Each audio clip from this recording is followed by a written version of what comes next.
Hola, les saludo. Hoy me gustaría hablar con ustedes sobre el dolor en el contexto de un alargamiento de piernas. Se diferencian un poco entre el dolor en la zona del muslo y el dolor en la zona de la pantorrilla. Hechos básicos, o más bien aspectos fundamentales. En el contexto del dolor y el alargamiento de piernas, debo anticipar que, primero, un alargamiento de piernas ciertamente no es indoloro. Es decir, hay que contar con el dolor. No hay forma de evitarlo. El punto 2 sería que el dolor es muy individual. Es decir, tengo pacientes que están, no quiero decir prácticamente sin dolor, pero pueden absorberlo muy, muy bien. Y tengo pacientes que sin duda tienen un nivel de dolor base más alto. Y el punto 3, el dolor en la zona del muslo y el dolor en la zona de la pantorrilla se diferencian significativamente en el contexto del alargamiento de piernas. El alargamiento de piernas en sí, o más bien en la zona del muslo, está relativamente claro. ¿Cuándo aparece el dolor? Es decir, ¿qué tipo de dolor tenemos aquí? Aquí debemos distinguir los tipos de dolor, es decir, en el alargamiento del muslo, clásicamente tenemos dos picos de dolor que se diferencian en el periodo en que aparecen y que, por supuesto, también se diferencian en el carácter del dolor. Por ejemplo, tenemos nuestro primer pico de dolor directamente después de la operación, no el día de la operación, sino la mayoría de las veces al día siguiente de la operación. Aquí hablamos de dolor quirúrgico u operativo. Ese es un dolor agudo. Básicamente tenemos una hinchazón en la zona del muslo, tenemos dolor de herida, tenemos dolor muscular, tenemos dolor corporal. Ahí te acuestas en la cama y al principio te duele todo. Luego reciben una medicación adecuada para el dolor y después se les moviliza. Entonces ya caminan relativamente rápido con las muletas y por eso también se reduce la hinchazón y por lo tanto han superado este primer pico relativamente rápido. Es decir, el día 2, el día 3, el día 4 ya están muy, muy bien en el camino. Ahí caminan con las muletas de antebrazo ya bastante y por lo tanto el edema desaparece, la hinchazón desaparece. Luego entran en lo que yo siempre llamo el valle feliz, porque ahí los pacientes están movilizados. Por ahora caminan con las muletas de antebrazo, bien, alrededor, y el nivel de dolor desciende lentamente a un nivel relativamente bajo y moderado. Eso marca, por así decirlo, el primer pico. Ese es el dolor quirúrgico, el carácter clásico del dolor. Y después de este primer pico comienzan a alargar. Cuando comienzas a alargar, tienes que imaginar que al principio no has tensado mucho la musculatura, es decir, su musculatura en general. Tiene una cierta flexibilidad de reserva y cuando ahora alargas, alargas primero el hueso, de modo que la musculatura poco a poco va tomando tensión. Es decir, en esencia, en algún momento alcanzarás un límite de tensión o un nivel de tensión, donde la musculatura está tensa como una cuerda de guitarra. Y eso refleja, por así decirlo, el segundo punto de dolor. El segundo punto de dolor en el marco de todo el procedimiento, especialmente en la zona del muslo, refleja el punto de tensión de la musculatura. Y este dolor suele aparecer alrededor de 1,5 seconds. Eso depende mucho de su preestiramiento o más bien de su nivel de flexibilidad. Cuanto más vos estirados estén, más pueden retrasar ese punto de tensión. Je registrad. Ustedes son, o más bien, cuanta más masa muscular tengan, más pronto aparece ese punto de tensión. Para darles un poco de referencia, alrededor de 1 cm a 1,5 cm. En la zona del muslo, la mayoría de los pacientes alcanzan este punto de tensión. El carácter del dolor en este punto de tensión es ahora muy diferente al carácter del dolor después de la operación. El carácter del dolor en este punto de tensión es más bien como un dolor muscular, como un dolor muscular persistente de 24 horas. Es como un ruido sordo de fondo que resulta muy molesto. No es un dolor agudo con picos de dolor claros a lo largo del día, sino que es un ruido de fondo 24 horas. Y eso puede ser muy agotador, o también mentalmente agotador.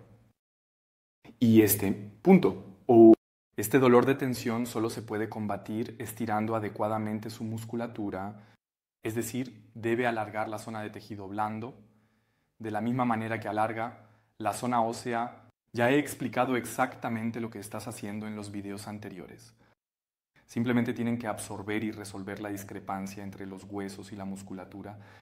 Y entonces tendrán la oportunidad de manejar bien este dolor de tensión, este dolor muscular de fondo. Es decir, para mostrarlo con más detalle, estamos aquí en nuestro pico de dolor quirúrgico y después de unos días, a veces semanas, comienza a aparecer lentamente este dolor de tensión. Este dolor de tensión, cuando está presente a partir de ese momento, básicamente está en sus manos. ¿Hacia qué dirección se desarrolla todo esto? Si pueden absorber el dolor, es decir, si pueden absorber la discrepancia al 100%, entonces, a lo largo del proceso de alargamiento, sentirán lentamente una reducción del dolor, se sentirán bien, podrán dormir bien. Dormir bien durante la elongación también significa despertarse de vez en cuando. Es completamente normal por la noche. Entonces podrán reducir todo esto a un nivel podrán reducirlo a un nivel tolerable y bueno, y manejarán muy bien la elongación.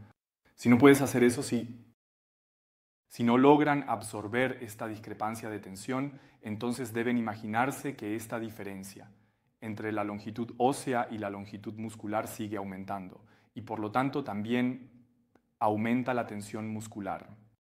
Y luego, por supuesto, el dolor aumenta. Y eso se vuelve en parte relativamente insoportable. Hay indicadores clásicos de cuando esta tensión se vuelve demasiado grande para los pacientes. El primer indicador, en general, es que se consume una gran cantidad de analgésicos. El segundo paso es, básicamente, el descanso nocturno. Es decir, tienen un nivel de tensión y están tratando de absorber este nivel de tensión con los analgésicos. Y cuando el nivel de analgésicos baja durante la noche, por debajo del nivel de tensión, entonces están completamente despiertos. Es decir, se duermen con buenos analgésicos y después de una hora están completamente despiertos. Entonces, caminan de un lado a otro, están nerviosos, inquietos y luego tienen que estirarse, tienen que tomar una ducha caliente para que los músculos se relajen bien y solo entonces pueden volver a dormir. Es decir, su descanso nocturno está increíblemente fragmentado y por lo tanto su capacidad de regeneración al día siguiente también se ve claramente afectada. Definitivamente se debería intentar evitar eso y por lo tanto siempre se debe asegurar que se mantenga un nivel equilibrado entre la longitud muscular y la longitud ósea y entonces no aumenta este nivel de tensión, sino que desciende lentamente y así el nivel de dolor también disminuye lentamente. Así es en la zona del muslo. Aquí tenemos mucha musculatura. Por eso tenemos que diferenciar un poco entre la zona del muslo y la zona de la pantorrilla. Si miramos la zona de la pantorrilla, por ejemplo, tenemos la fase. Esta primera fase operativa, que es la fase del dolor después de la operación, un poco más prolongada, porque la zona de la pantorrilla es mucho más complicada quirúrgicamente. Es decir, tienen dos huesos, tienen que cortar dos huesos, tienen que conectarlos entre sí. Es decir, el lado quirúrgico es mucho más intenso. Por lo tanto, la fase de regeneración de la operación en sí también es mucho más larga. Aquí hablamos seguramente de un periodo de 4 a 6 semanas hasta que toda la hinchazón haya desaparecido de las pantorrillas y puedan caminar maravillosamente. Ya estarán caminando antes. Generalmente caminamos soportes de antebrazo G desde el día 1, día 2. No obstante, los alargamientos de las pantorrillas, una primera fase más intensa, la tensión en las pantorrillas en comparación con los muslos generalmente aparece un poco más tarde. Eso suele ocurrir en un rango así, 2,5 centímetros. Ahí es simplemente importante que mantengan su movilidad. Lo mejor en la zona de la pantorrilla es estar siempre en movimiento, tener cierta distancia para caminar. Eso no solo es bueno para el estiramiento, es decir, para la absorción de tensión, para la elongación de los músculos, sino también para el crecimiento óseo, porque la movilidad siempre implica la formación de nuevo hueso. Es decir, en la zona de la pantorrilla tienen un segundo pico de dolor en términos de tensión, pero eso aparece más tarde. Y también es claramente más plano en comparación con el muslo. No obstante, se aplica lo mismo que en la zona del muslo.